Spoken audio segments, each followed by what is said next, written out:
On this morning's edition of Inside the Game, we spotlight two program builders in Bowling Green State University's Chris Fox and Purdue Fort Wayne's Jason Burr. And we break down the brand new Michigan High School Soccer Coaches Association Week 6 boys soccer rankings. That and more coming up right now.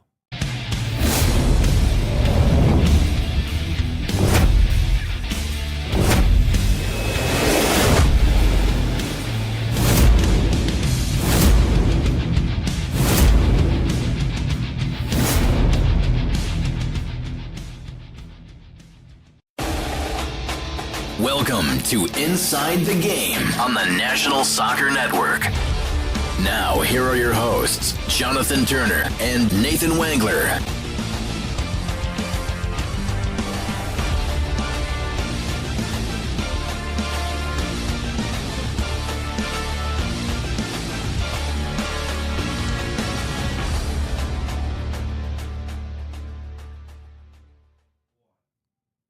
Good morning and happy Monday, September the 29th here of Inside the Game number 168. I'm Jonathan Turner. That's Nathan Wangler. Ryan Glinsky, our producer here once again this morning. And before we dive into what we're going to talk about here today, Nathan, man, how was your weekend? Weekend was solid. Weekend was really good. Ended up taking off Saturday morning. I actually went to Detroit. I was in Detroit City, just in Warren, which I believe isn't Warren and Detroit, aren't they separated by 8 Mile? Isn't it 8 Mile that kind of separates the border of Warren and Detroit proper? I don't know. I was like right in that area, like north of the city. But Detroit Rugby Football Club, I actually went out there to my girl actually had a game out there, part of her regular season for the Grand Rapids women's rugby team. So they ended up beating Detroit 2-0 against them this year, so swept them in the regular season and then watched the men's game after that. So that was fun.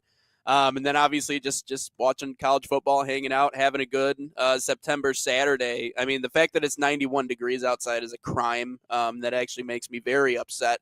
We're almost to October. It should not be 90 degrees. It should be fall.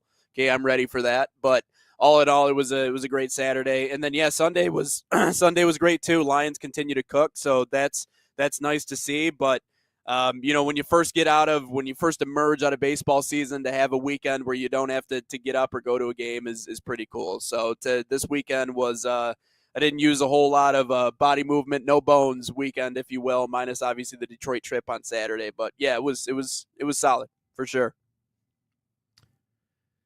Yeah, that's good to hear that you were obviously had a great weekend here in the Detroit area. As well as I do, feel the same way about the fact that it should be cooler outside right now. I am a fall person. I like it colder. I don't like it hot. It is a very interesting time here in Michigan. We had a great weekend of games. We had just like a lot of hockey games, a lot of soccer games. So it was good. We have even more coming up here this weekend. My kids celebrated. They went to homecoming this weekend. Nathan and Brianna both attended their homecoming here. There's a look at both of my children here. Look at them, all locked and loaded here on Saturday. So.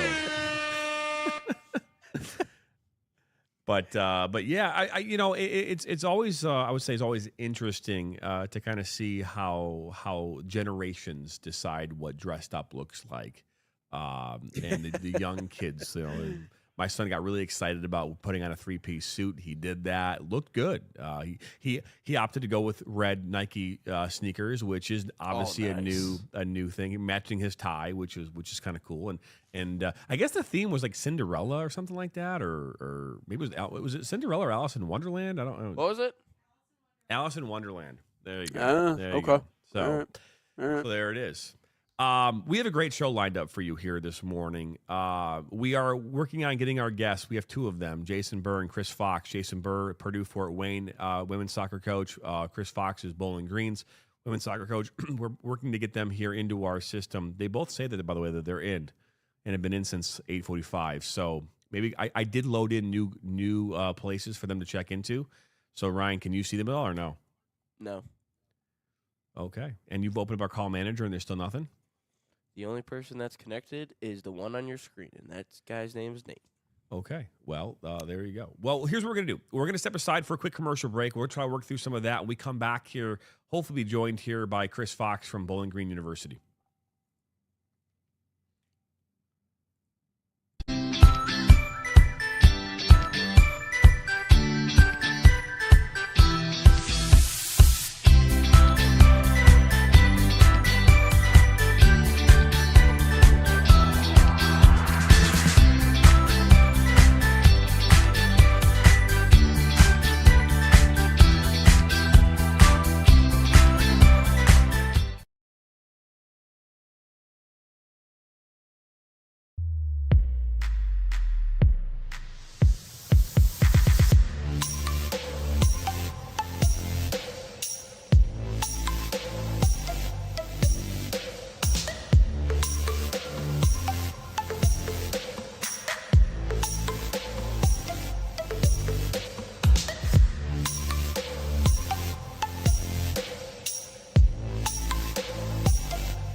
There we go. Welcome back here to Inside the Game on this Monday morning. And it's crazy. We've had a chance over the last few weeks here to interview coaches from across the country.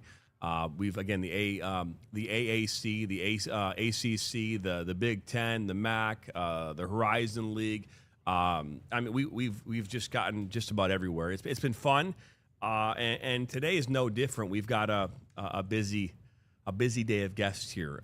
We'll be joined here in just a moment by the head coach of the Bowling Green women's soccer program, and Chris Fox. But before we do that, Nate, we were just before the break here. We were talking about homecoming and about my kids, how they went to homecoming here this past week. You had also talked about your weekend here within the Detroit area.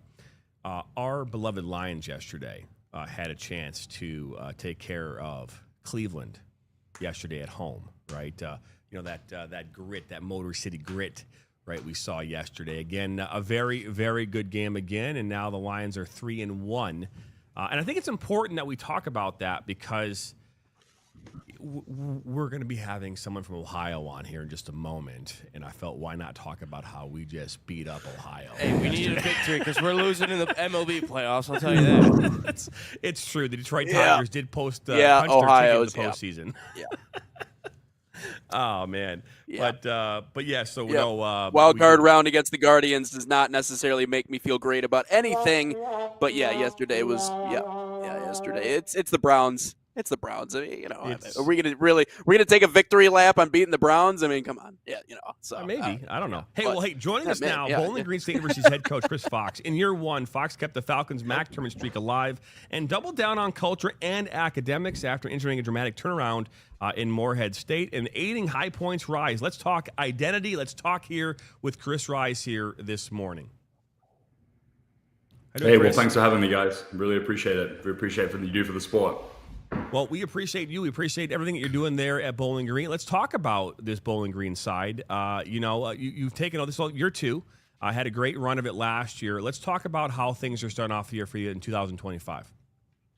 Yeah, it's been a fantastic start to the season. Really, really excited about where we're at right now. It's like one of those things that you can't predict. I couldn't have predicted how things went last season. I knew that going into year two, obviously the players have had a lot more time with you as a coach, understanding the system, philosophy. You're able to bring in a couple more of the players that suit and fit the system that you're trying to implement. And they've been doing really, really well. We had a great spring, and that's continued into the fall season.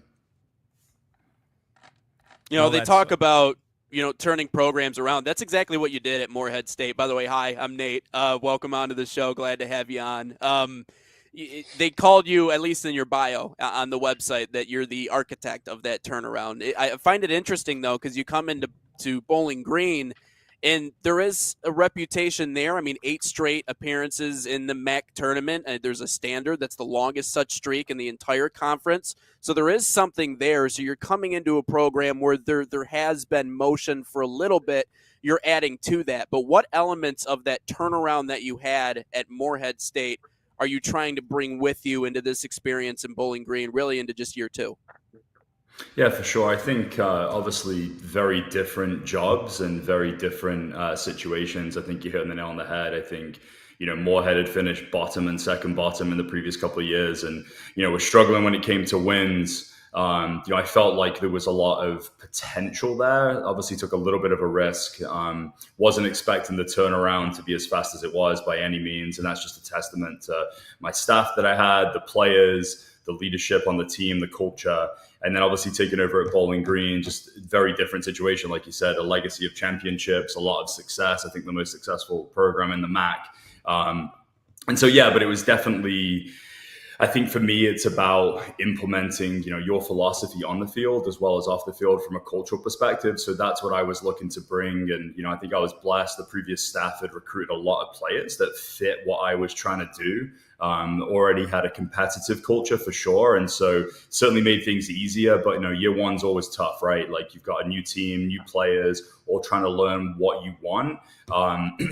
Well, the staff is also trying to learn the league and understand what the MAC is all about. And it's you've obviously had a lot of MAC coaches on here already. It's a very, very tough league, incredible amount of parity. There's no easy games whatsoever. So that experience for myself, last season, understanding the coaches, understanding what they're trying to do has certainly helped as we progress into year two.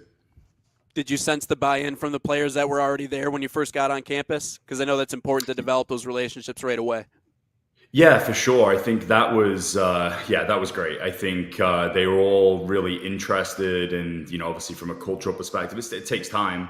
I'm sure there were question marks at times, right? Like when things weren't going as well as we'd hoped. And I think last season was one of those. Like we had a lot of injury problems that may have been undocumented. We had a lot of people. I think this season, 5 players that redshirted last season that are now back.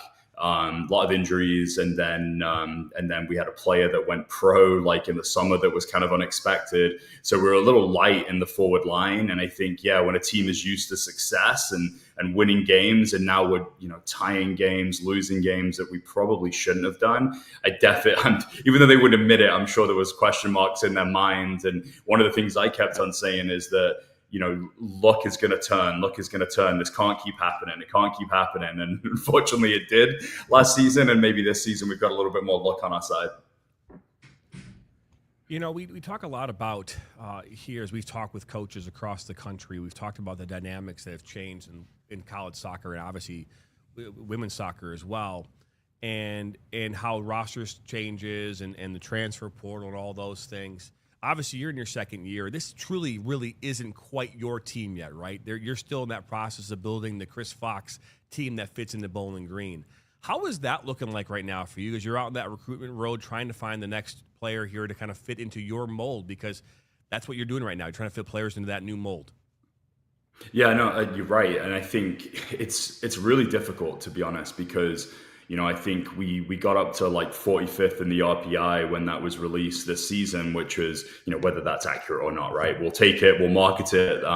But, that's where we want to be. We want to be a top 50 side. We want to be competing at those levels. And to do that, you need to be able to recruit the players that fit your system and also have the qualities that you need to compete at that level. And I think, so then who you're competing with for those players, and it's a pretty uneven playing field at times. And as you go through, you're trying to recruit like incoming classes. You're losing out sometimes to programs, Power 4 programs, and then the same with the when it comes to the transfer portal. Like I've had a decent amount of success with that. Like a couple of the players I brought in have been. 3 players in particular have been starters for us and have been fantastic in what we've been trying to do.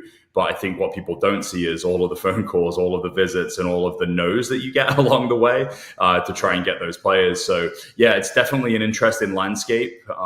Still trying to figure out exactly what works for us and whether that's, I don't want to be a team that's transfer heavy. I want there to be a nice balance because, sometimes you have a team of mercenaries, right? They're coming in for 1 or 2 years. I like people that, coming in for at least 2-3 years, 4 years if they're freshmen and, really want to be at Bowling Green, buy into the culture, love the school, love the community.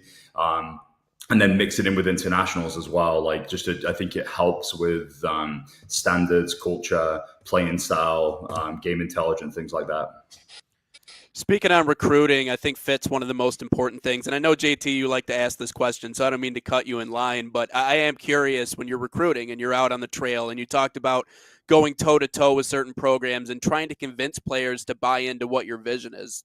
I would imagine that takes up the majority of your time as a coach, and then you have to worry about winning games at the same time. That's why it's so difficult, because you kind of have your finger on the pulse of all of that. What is it that you are looking for in players that are coming to Bowling Green to play? What are you looking for as a head coach and as someone in that recruiting chair? Yeah, I pride myself on being transparent with, my current team, current crop of players, as well as recruits. And, we have obviously a lot of phone calls before we bring people to campus, trying to cultivate and build those relationships. And then once they get to campus, it's obviously about what everybody does and showing them the school, the facilities, the community, and what Bowling Green's all about. And then we have a presentation that is very detailed. And, I think for us and for me, it's about, we're a positional play side. We want to possess the ball. We've been pretty successful at that. And in order to bring that to life, you need very technical, very intelligent players. And you've got to be bought in. You've got to be learning all the time and know what's coming. I mean, we do film review twice a week as a team. We do scouts a week. We then obviously have individual film and small group film. And there's just lots of learning that takes place. It's not about coming in and just hitting the field, competing and playing. And so you've just got to have the right mindset. Are you here to grow? Are you here to develop? Because there's freedom within the structure, but it's a very structured system, and it takes the right type of personality and player to obviously find success.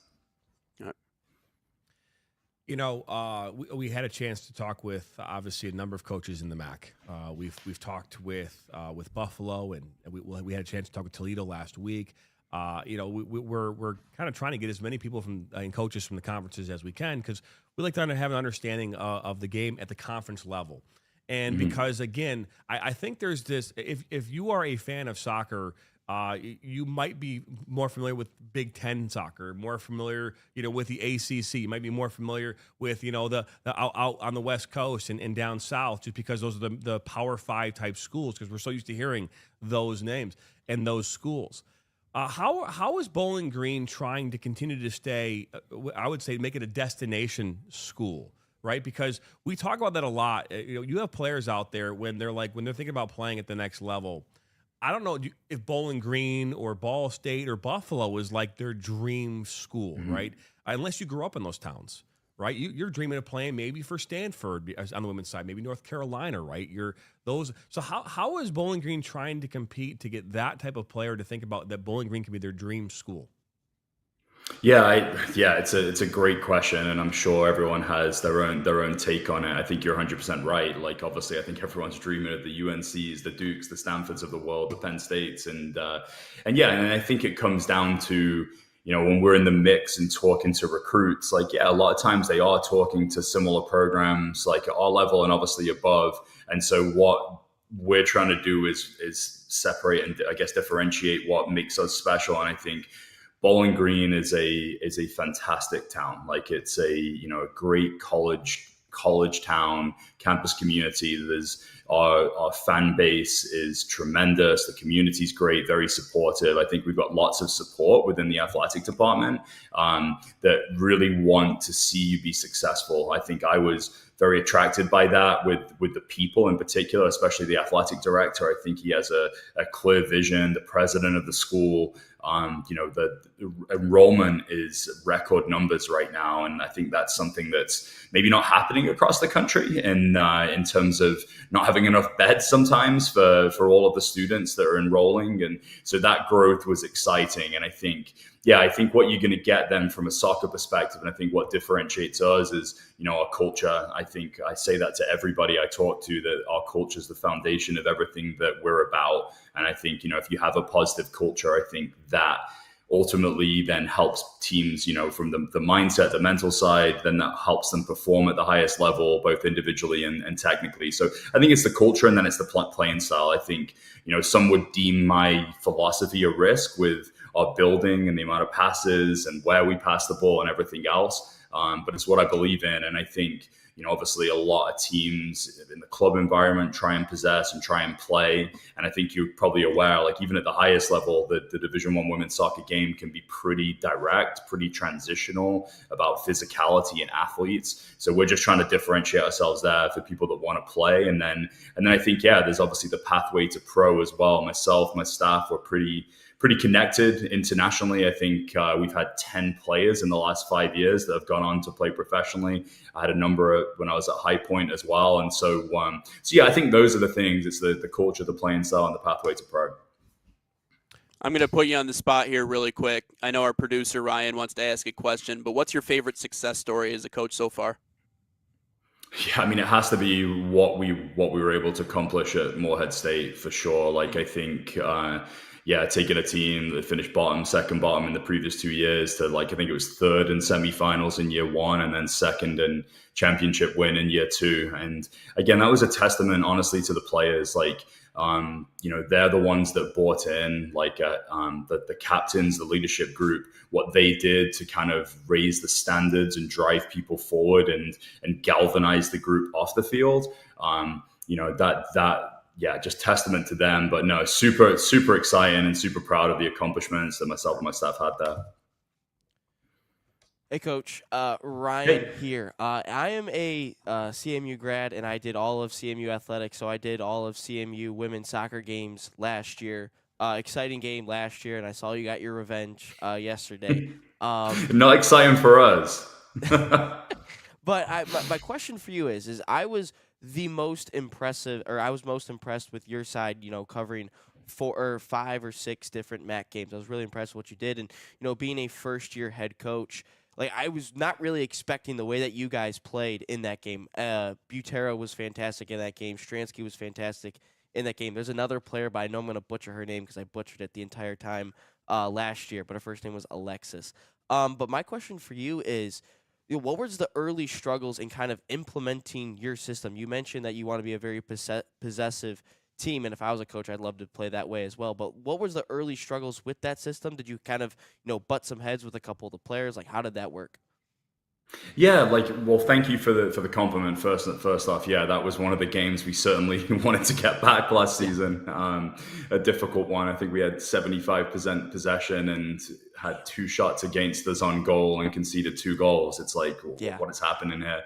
But no, I think there definitely wasn't any butting of heads. I think the philosophy is very detailed. It's very in depth, and we ask a lot of them from a tactical approach. And I think it just takes time. And I think last year we were so good in possession, but I didn't feel like we had a killer instinct. And at times we could be too patient with the ball. We'd be going side to side and not recognizing the moments to like, hey, we've found the spare player, we've got space. How do we go forwards? And so just like minor adjustments, like as a coach, like you have to evolve too, right? You have to evolve to the players that you have. You have to understand the league.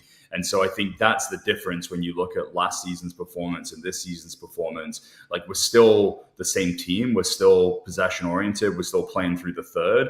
But I think we've developed more of a killer instinct and creating varieties of chances and different ways to hurt teams. And then I think secondly, we've tightened up defensively, add a little bit more protection. Like I said, with the league being transitional at times, maybe we were too open last season and gave away silly goals. So, one of those adjustments is we've gone from playing with 1 holding mid to 2 holding mids, just to give you that little bit from a rest defense perspective, a little bit more protection.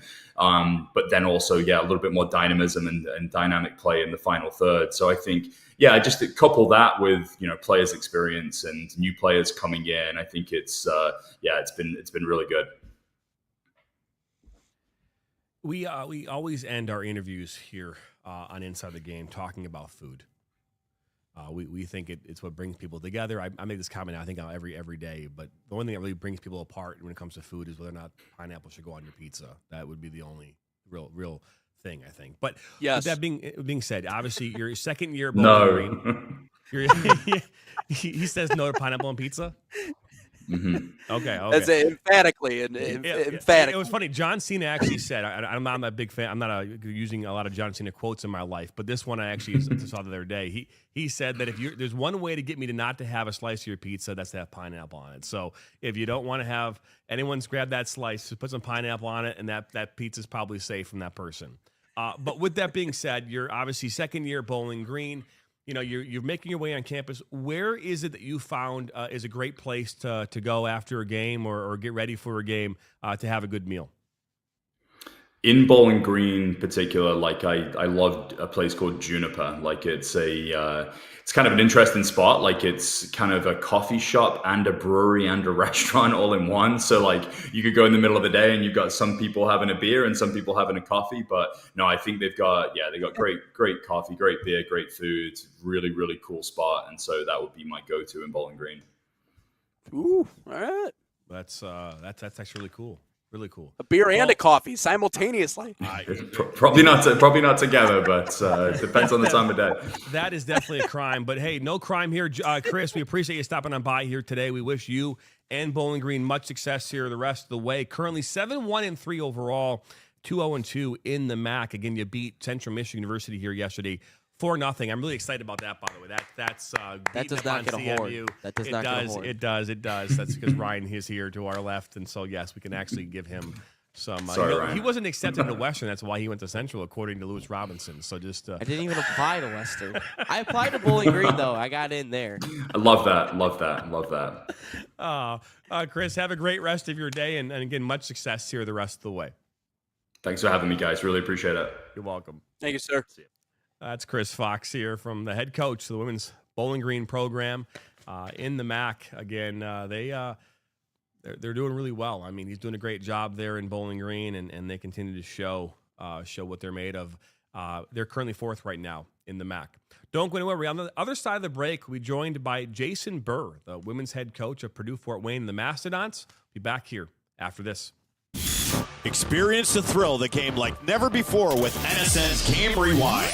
Dive into full match commentaries enhanced with cutting-edge dynamic graphics, letting you relive the highs and lows of your favorite matches in astonishing detail. Whether it's a championship win or a legendary play, NSN Game Rewind bridges the past and future with a broadcast experience designed to captivate. Call 586-304-4405 and start watching today.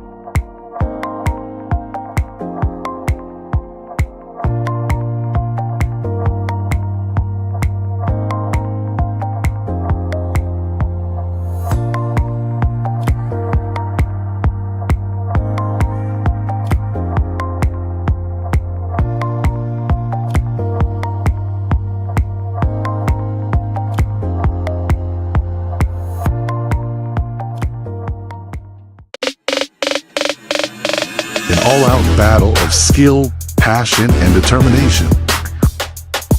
The NISA Pro Cup, presented by the National Soccer Network. The stage is set, 10 teams, 8 days, 1 trophy, 3 moment, exclusively on Roku TV.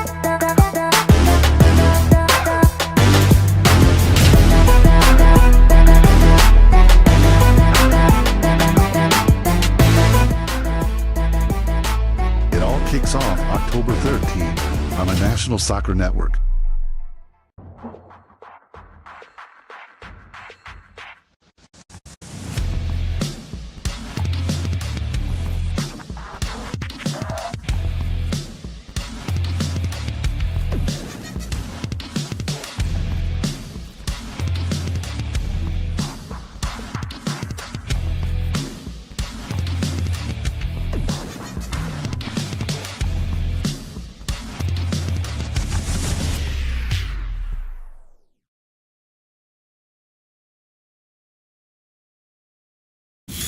Experience the thrill of the game like never before with NSN's Game Rewind.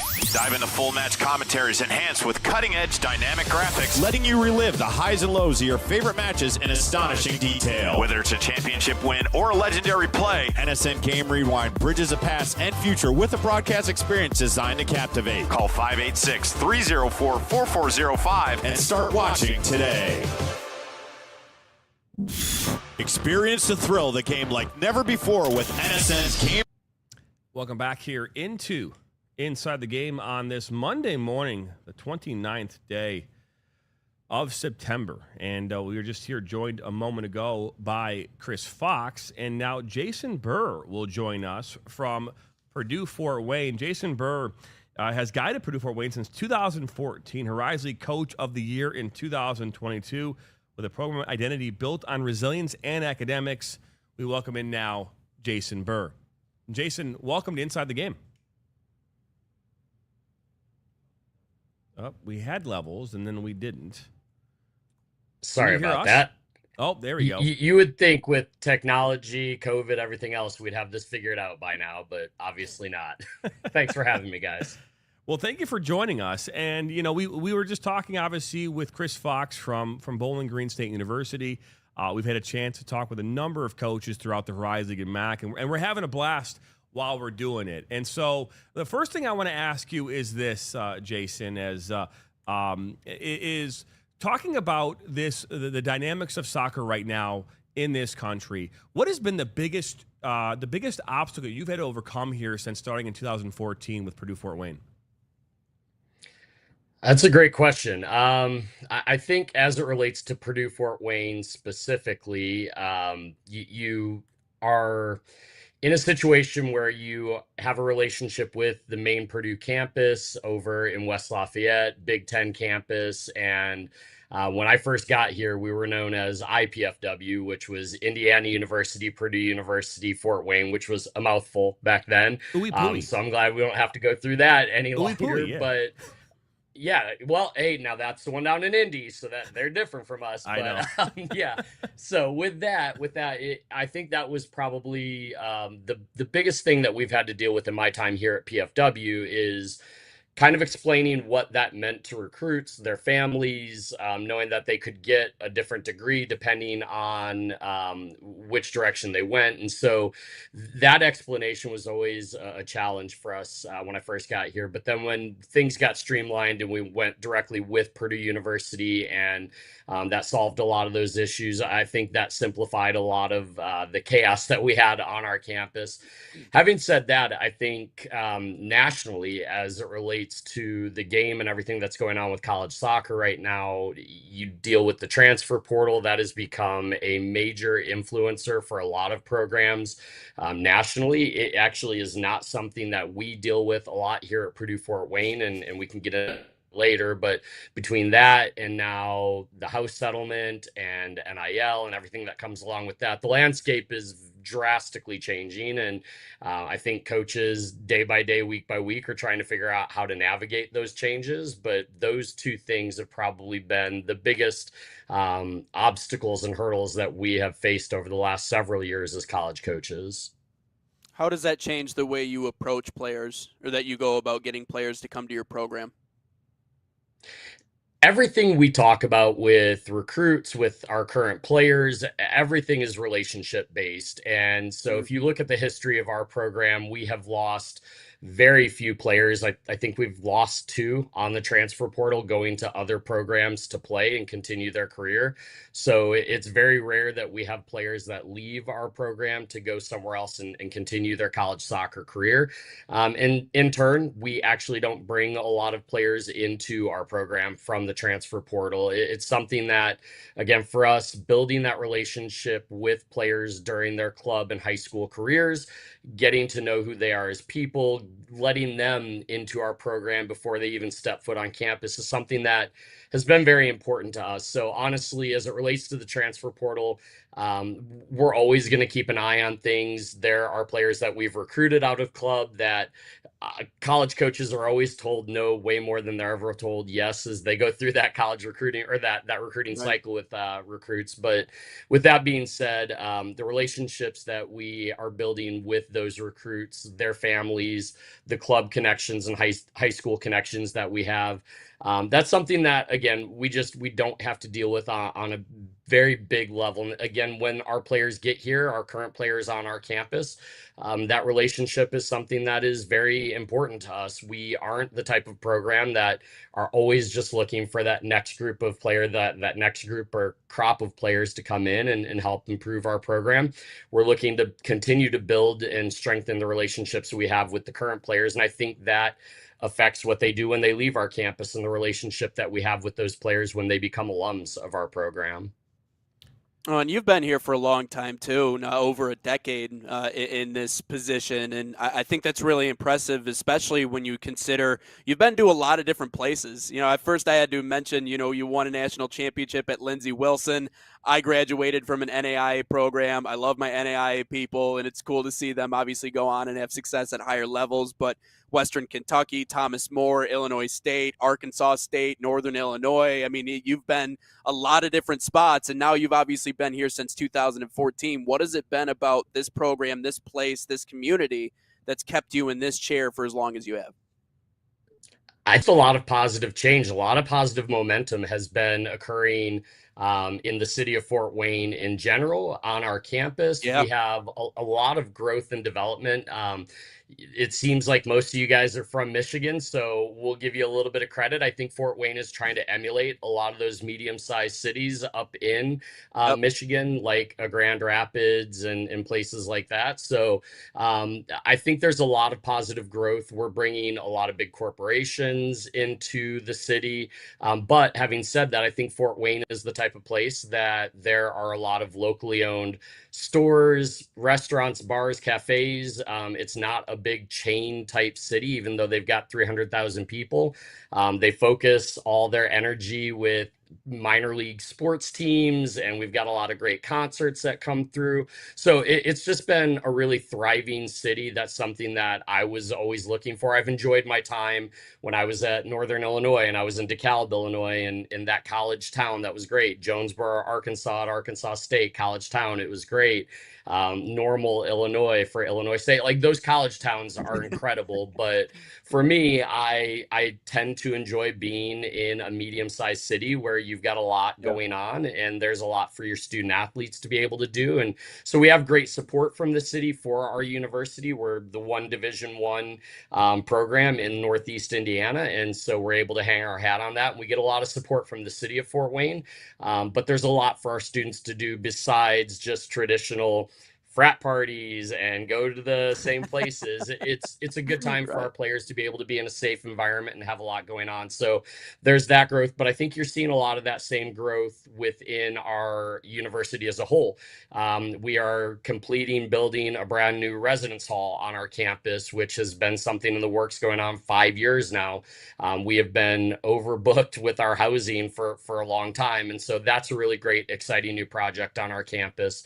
We're building a new music tech building on our campus. We've got nursing programs coming back to this campus. We have an aviation program through the relationship with Purdue University that we're bringing onto campus starting next year. So there's a lot of positive growth and momentum with everything that's going on in our campus and within our athletic department as well. We've got great leadership. Kelly Hartley Hutton, our athletic director, is a former head women's volleyball coach here. And so having a coach that is your athletic director, I think there's a lot of support from our leadership and from the top down. And so last year was the first year that every team in our athletic department competed for their Horizon League tournament or any conference tournament in the history of the department. So there's a lot of positive growth and momentum, and we're having a little bit of a struggle this year for a number of different reasons, but it's been a great role the last several years in our program and through the athletic department. And those things really are just a very exciting thing to be a part of for me and our staff and our players.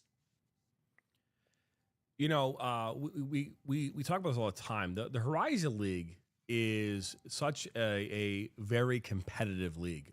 We a lot of times see down to the last day of the season, where anyone could make it into the playoff picture, right?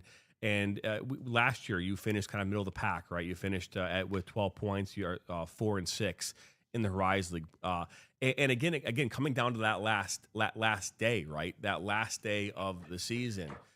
As a coach, when I think 6 teams go in, right, in the Horizon League. So knowing, that it comes down to the last day and every game is so important, how do you as a coach manage that environment? Because not every league is like that. And I'm not saying that sometimes you get home and away, right, where you're going to play 2 times and you actually have a chance to get back into things. But with one game on the road or one game against another opponent and that's it limits your chances really to down the road to get to where you want to go. So talk about that for a second.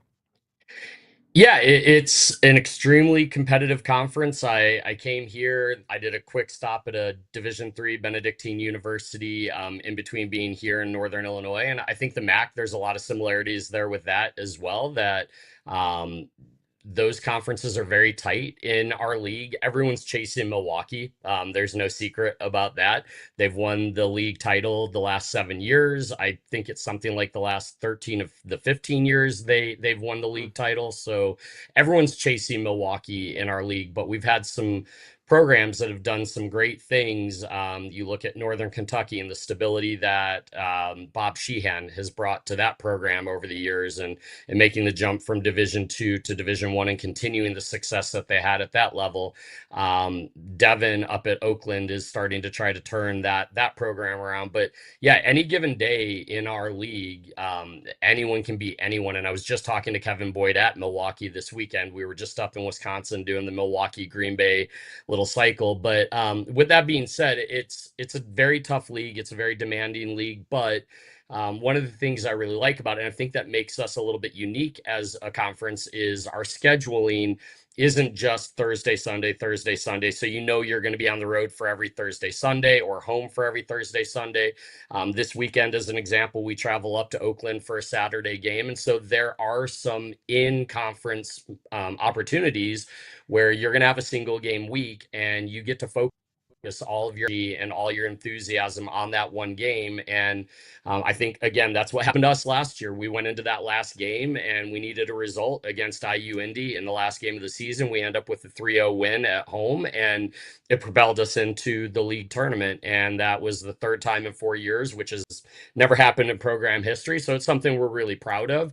But something that I think makes the league very, very exciting for people to keep up with is every season there's someone new that's doing something that you're not expecting. Wright State for me this year is a program that Travis Sobers has done a great job with his team and organizing them and getting them into a position to be a top 3 or 4 team in the league, which I don't know that a lot of coaches in the region saw them coming the way that they did. And so it's been very exciting, and I'm hoping we can make a run like we did last year and continue to propel ourselves into that Horizon League tournament at the end of the season. Well, so fun fact, you're coming into Michigan here on Saturday at 7 o'clock against Oakland. I will be on the broadcast. I'll be play-by-play here this Saturday. So, which is our parent company, Premier Media Group, is the production company that does the production for ESPN Plus for Oak University, as well as Detroit Mercy. Now we just signed that contract there 2 weeks ago. So, so we take over our broadcast. Thank you. Thank you. Congratulations. Loving the horn today. Hey, just give us some shout outs. That's right. It's right. So talking about, we've talked a lot about things kind of on a broad level, and I kind of want to drill it down for a second, because I think that when we talk to a lot of coaches, and we've talked to a lot here the last 2 weeks, we've talked with coaches who, on a lot of levels, have had either long-term success, consistent success, sustained success, and whatnot. And you just alluded to, obviously, the season right now not going the direction that you'd want. If you painted, hey, at the beginning of the season where I wanted to be right now, you probably wouldn't say right where you are right now. Along the way, it's about building up and creating and things like that. But a lot of times we don't have a chance to talk with coaches about the stressful aspect of going through the ups and downs of being a coach. And I had a chance here a few months ago to talk about the mental health aspect of coaches, and how a lot of times coaches are kind of in their own world, right? And you're oftentimes thinking about the players, about the program. I'm curious, from your current perspective right now, how are you doing? And more importantly, how do you handle yourself when you get through these tough moments as a coach during the season?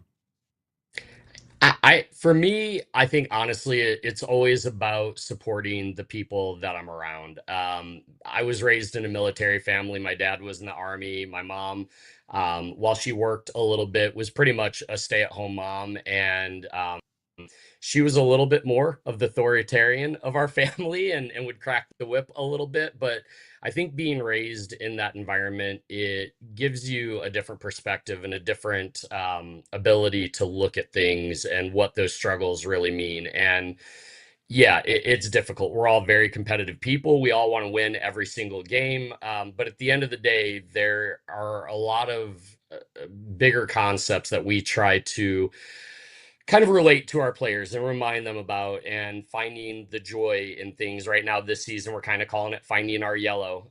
It's just kind of an inside thing with our coaching staff, but it's something that we're just trying to find those happy moments as we go through the season and the things that we can celebrate. And so while the results aren't coming right now, I think it's about, when we're on the field, finding those moments that we're competing at the level that we know we're capable of competing at. And Milwaukee, as an example, had a very challenging non-conference season. They go into the league with a losing record, but everyone in the league kind of knows that you're going to be up against it when you go up and you play against Milwaukee. And I think we had, the first half of that game was the best 45 minutes of soccer we've played all season, and we held them to 9 shots in that half. I think defensively, that's always kind of what we've been built around, is being a strong defensive team, staying organized, pressing really hard, giving everything of ourselves when we're on the field. And our team did that against Milwaukee and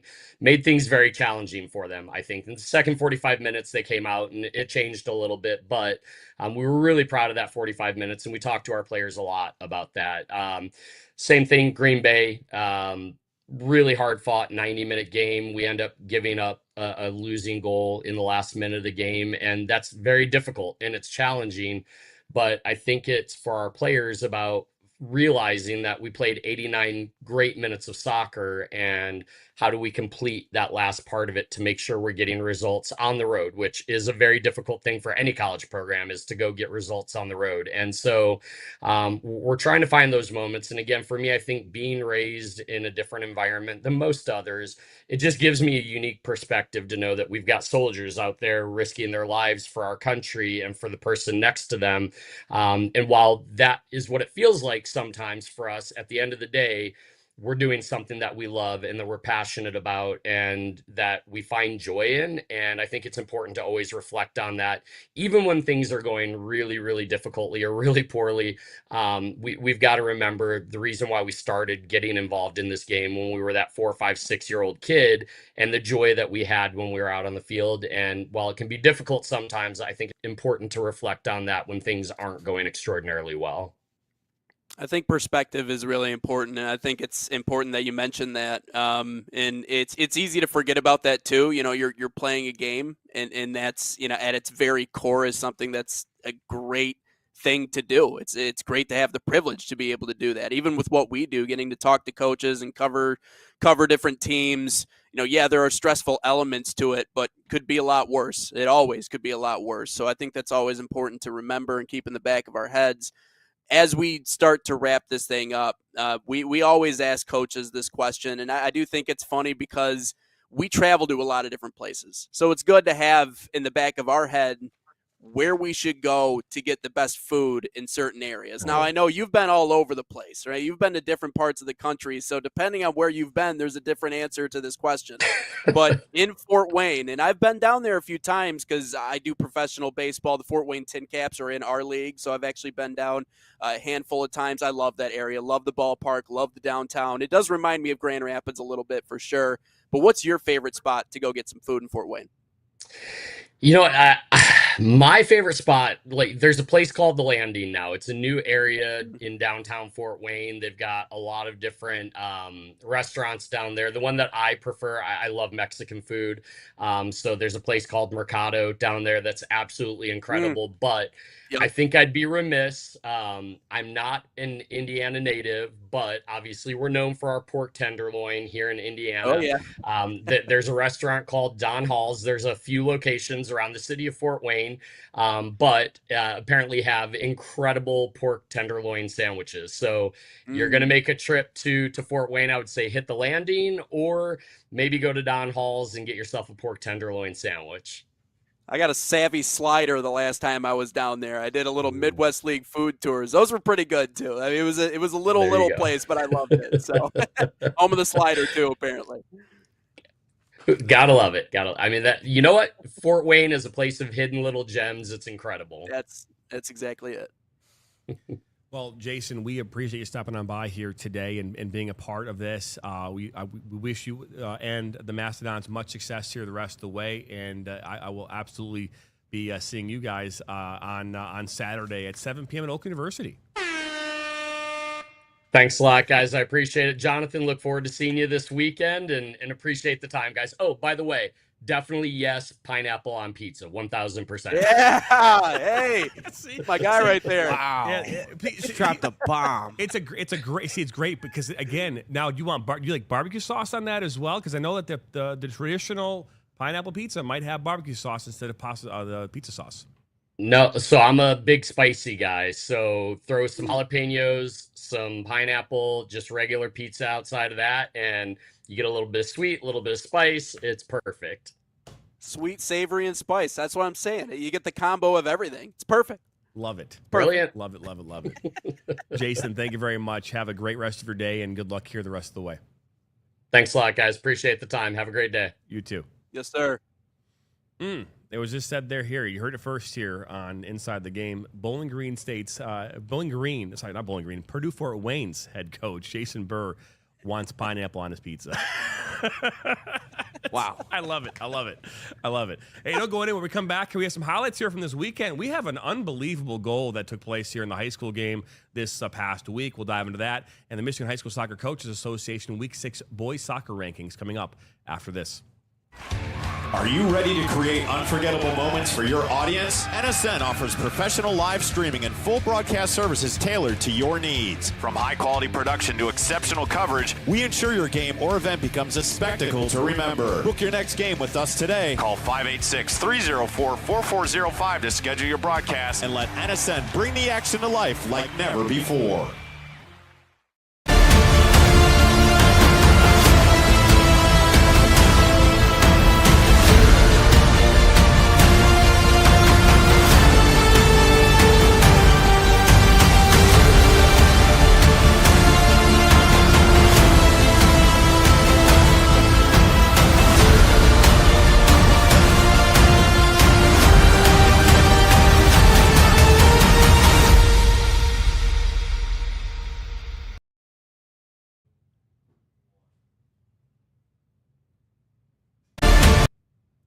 Welcome back here into Inside the Game. Nathan might have been having some pineapple pizza. I don't know. Oh, man. We normally run longer commercials, but for the sake of the fact, we ran, I think, some extra commercials here today because of some of our getting our guests all lined up and ready to go. But hey, this past weekend we had a number of soccer games. We did hockey. It started though with Oakland University here on Saturday. The game kicked off at 2:00, Eastern. Look at this goal though from Andrew Billos, sophomore here at Oakland University. Oh, he's a Macomb Union guy too. Yeah, right? went to Berkeley, and then this is a 7-0 victory here in favor of Detroit Metro. Their first win of the UPSL season. Max Rogover Jr. They're getting a hat trick. That's his third goal of the game. But look at this shot here. If this is just Sports Center top 10. Look at this. Look at this laser from 40 yards out. Just an unbelievable shot. Trail. And then look at this one. This is right here, Harith Nassar from Etzel Ford High School. Look at the moves he puts on here inside the 18. So he settles it down, but look at this. The individual effort just go through not one, but like four defenders. Puts it right top shelf. Oh, my goodness. Owen Perry, by the way, was the one that rifled that shot back in that game here a moment ago in the Romeo matchup. But that is a beautiful goal. And then Duca FC and Red Block. This game was 2-2 going into the 90th minute. We'll actually show you kind of the full highlights here. It was 2-2, and then a penalty kick conversion in the 89th minute caused Duca FC to come away with a 3-2 victory here on Saturday night. But again, a lot of action here this weekend, and happy to show you some highlights when we can here on Inside the Game. But I believe this is the second goal coming up here in a moment for Duca. Again, they had a 2-0 lead in this one, and that's a well-struck ball. Far There's post. been some great goals in this little minute and a half highlight package. That was great. Yeah, for sure. So there it is. Always seems to happen right there right at the hour mark. I feel like is when it comes in.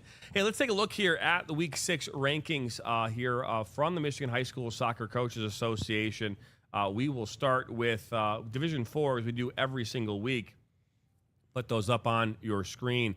Again, Grosse Pointe Wood University Liggett continues to sit there up at top at number 1. I think that is the 6th straight week that they've been number 1.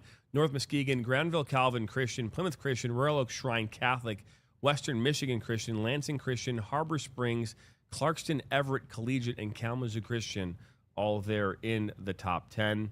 And looking at as far as the changes are concerned, in Division 4, Liggett again, 12-0, kept the stranglehold on that top spot, still unbeaten through 12 matches. The real story came from chasing the pack. North Muskegon, 9-1-3, jumped from number 4 to number 2, while Granville Calvin Christian was 13-3-2, rose to number 3.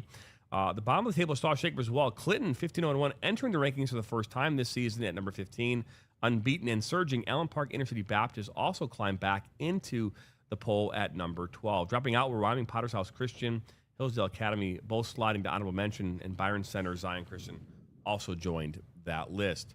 Diving in here now to Division 3. Country Day continues to hold. There was no drama at the top where Detroit Country Day 15-1-1, Notre Dame Prep 10-1-5, and Elk Rapids kept their grip on the top 3 spots. Ann Arbor Green Hills 7-3-1 jumped to number 5 from 5 to 4, pushing Flint Powers Catholic down to number 5. Notable, the top 15 featured the exact same schools as last week, though unbeaten Fremont 14-0-2 continues to lurk in the honorable mention and looks poised maybe for a breakthrough here coming up here in the coming weeks. Diving now into Division 2, we'll put those up on your screen as well. As Forest Hills Central continues to stay unbeaten, 15-0-3. Hudsonville Unity Christian is 10-0-4, holds firm at number 2, but the big move is New Boston here on 13-1-2, climbing into the top 3 after a strong week. Remember, Kingswood edged up to number 4, while Warren de La Salle slipped to number 5. Exiting the top 15 were Allendale, Dearborn Divine Child, and Holland, with Coldwater and Ortonville Brandon joining the honorable mention list there in Division 2. We'll dive now into Division 1. Division 1, Portage Central still perfect. The top-ranked Portage Central 16-0-2, and Ann Arbor Huron 11-0-2 remain unbeaten and secure at number 1 and 2, while Clarkston 14-1-0 and Okemos 13-1-1 round out a steady top 4. The shakeups begin below the top. Grand Haven 11-1-2 and West Ottawa 10-1-3 each climbed 1 spot, while Heartland 16-1-1 slipped from number 5 to number 8 after suffering its first loss. Troy High 7-3 jumped into the top 10 from honorable mention, and Saginaw Heritage 18-1-0 earned its first ranking of the year, landing at number 15, and dropping out were Royal Oak and Troy Athens, now in the honorable mention category. So there are your Week 6 rankings, top 15 for all divisions across the state of Michigan. I know we have our question of the day. Before we get into that, a couple things. One, yesterday here in Michigan, we're making national attention in a lot of ways. Sometimes we don't want to, right? And one of those ways is yesterday here in Grand Blanc, Michigan, a Church of Latter-day Saints church was shot and lit on fire here.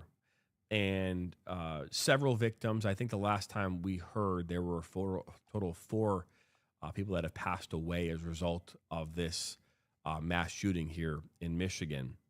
And obviously our hearts and thoughts and prayers go out to anyone that's affected here in the state of Michigan.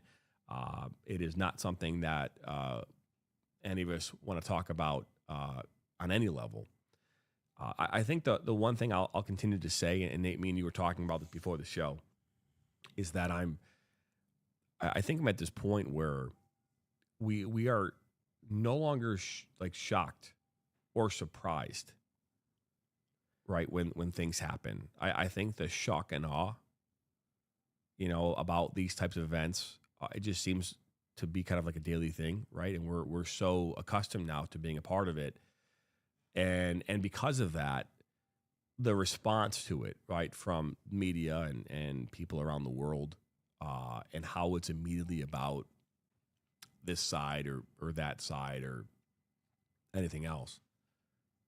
I just don't want to be in those conversations. I don't want to be a part of that. What I would say is this, and I'll continue to say this, is that we have a serious mental health problem in this country, and there's a lot of problems. And I had a chance to talk with someone that runs an organization here in Michigan that says that the youth in our country, for the first time, they've been able to measure how much cell phones have had an impact on the youth, and how that has created an astronomical amount of increase in depression and suicide. Cell phones. You wouldn't think about that, but let's be honest. We are so locked in on our phones that, ultimately, I guess that would be the outcome. I don't want us to continue to do this, where we're like pointing fingers at everybody. That's all we do is point fingers.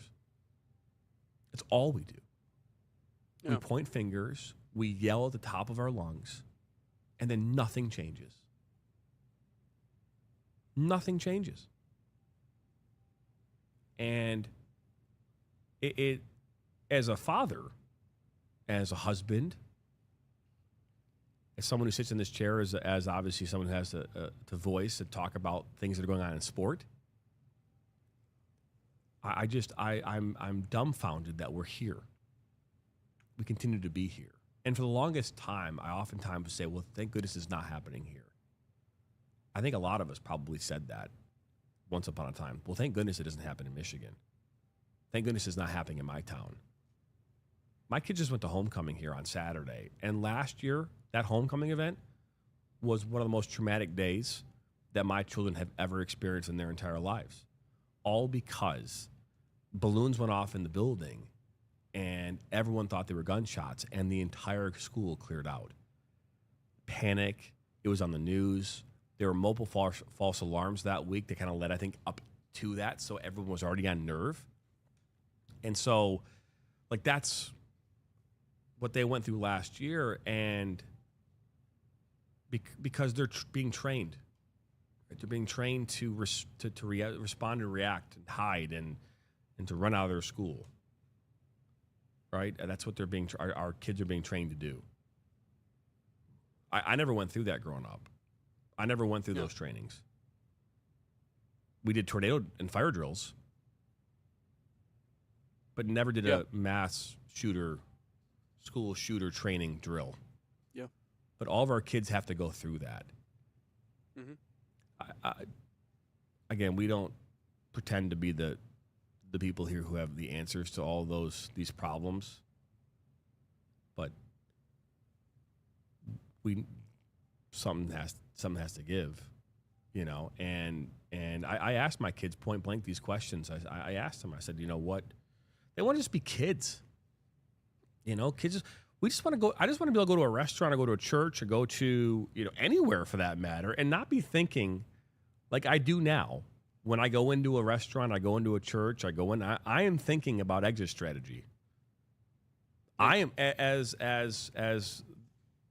father, husband, in my role, which is, I still firmly believe that my role as the husband and father, and that might be controversial, is to protect my family. I'm constantly thinking of ways to do that.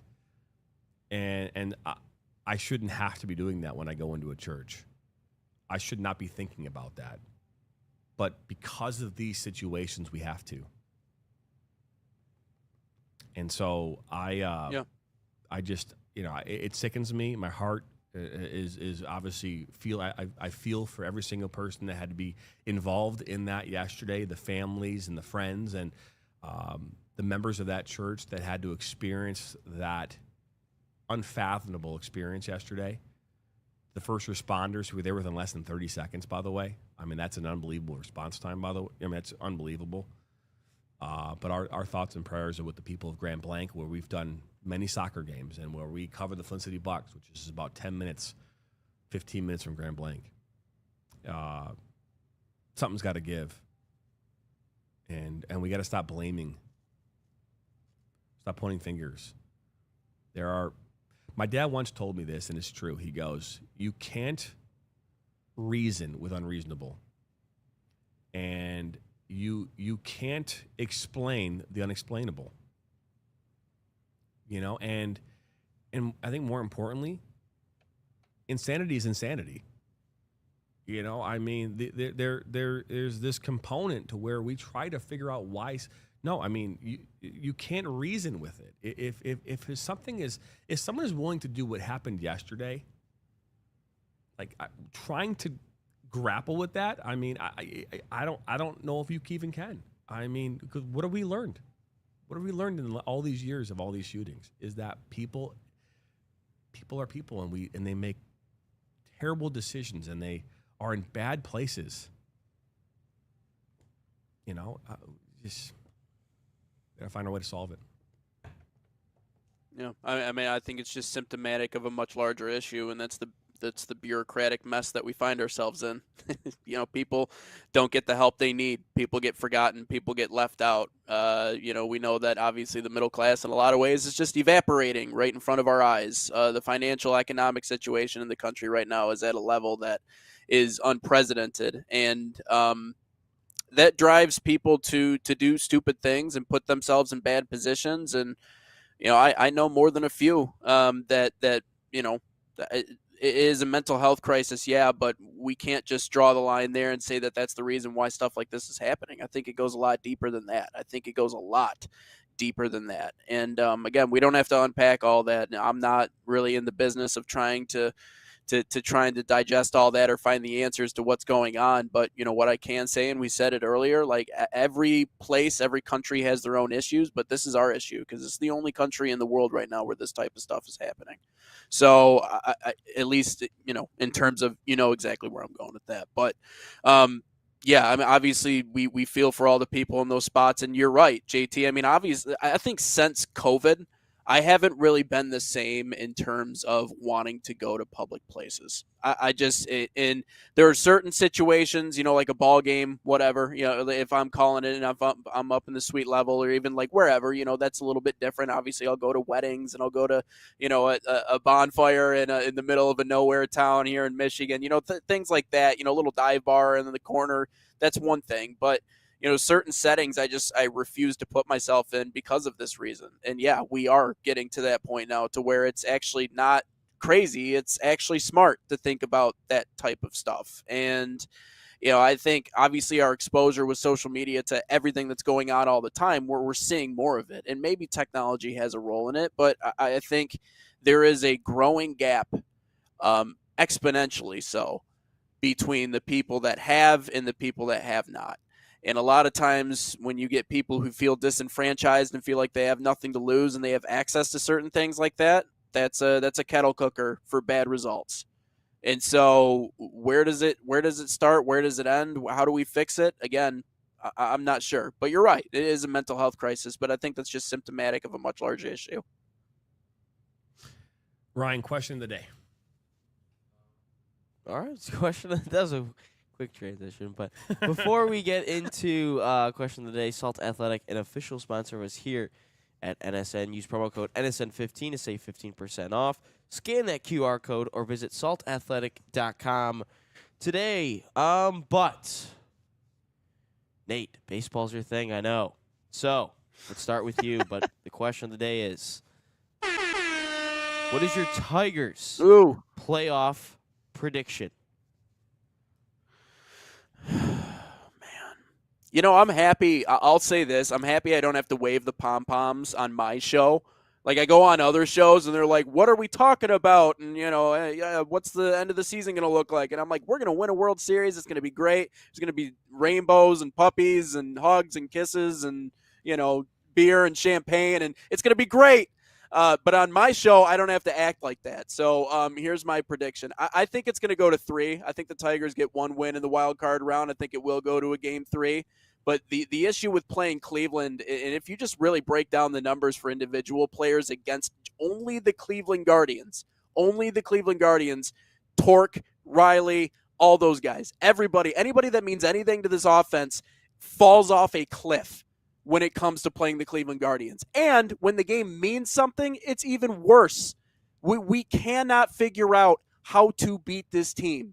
And you knew they weren't going to stay flat. They're streaking at the right time. And that's the most important thing in baseball. Okay, you had a 15.5 game lead at one point. If you're streaking going into the playoffs, that's a recipe for success. And so I don't know if you believe in odds, but I don't think Cleveland's won a World Series in 77 years or whatever it is. So it's bound to give at some point here. So I don't know. I'm not too confident going in. I think we lose it in 3, but I'm hoping that's not the case. Right. So trying to set myself up for success here by not having my expectations too sky high. We backdoored this one, right? I mean, last year we came in. I mean, we were on a unbelievable tear to get into the playoffs. I think one of the most historic, second half comebacks in the history of Major League Baseball was like the Detroit. I mean, it was like an unbelievable run. Yeah. And this year we were in prime position with what 10 game. We had a 10 game lead with like 15 and a half at one point. Yeah, like with like 15 Yeah. days to go, 15 games to go. We were like, I mean, so we just had to win like half our games. 6 games, I think, would have gotten us the actual conference, the actual win the league. And we didn't do that. We backdoored into this thing, and so their momentum's a real thing, and Cleveland has it. We don't. And so with that, you could argue they might be able to sneak a win there. I don't think so. I think they're going to go in and they're going to get smoked in both, and they're going to go over and they're going to get swept. That's what my gut is telling me. And I love my Tigers, just like I love all my Detroit teams. But unfortunately, my love has nothing to do with it. It's time for tough love, and you know what? Lick off those wounds. What do you want to call it? Wipe off that dust, and go to spring. Go to off right now and get ready for your vacation mode, because that's what's going to happen here in the next week. So there it is. I'm all right. Yeah, get those brooms out. Guardians sweeping us. Man. Yep. It's gonna be rough. But, It's all because the Whitecaps won their championship, so now the Tigers can't win anything. Thanks, Nate. It's true. Well, hey, we want to thank you for stopping on by here today on this Monday, September the 29th. We had 2 great guests. We've got more guests coming your way here tomorrow. It might be another 2-for day. We've got a lot of we've got more guests who just keep coming. But tomorrow we've got Bob Udhorn. We might also have David Fields from the University of Charlotte joining us here tomorrow as well. We'll keep you updated about that. But you saw that we have a full schedule here once again this week. Our goal is to get through this week, maybe take a break from guests for a week or so. I think Ryan's really excited about that. But anyways, that's Nathan Windsor, Ryan Glinsky, my producer, our producer. I'm Jonathan Turner. You've been watching Inside the Game. Like us and share this with your friends and family. And come back here tomorrow for episode number 169 right here on the National Soccer Network.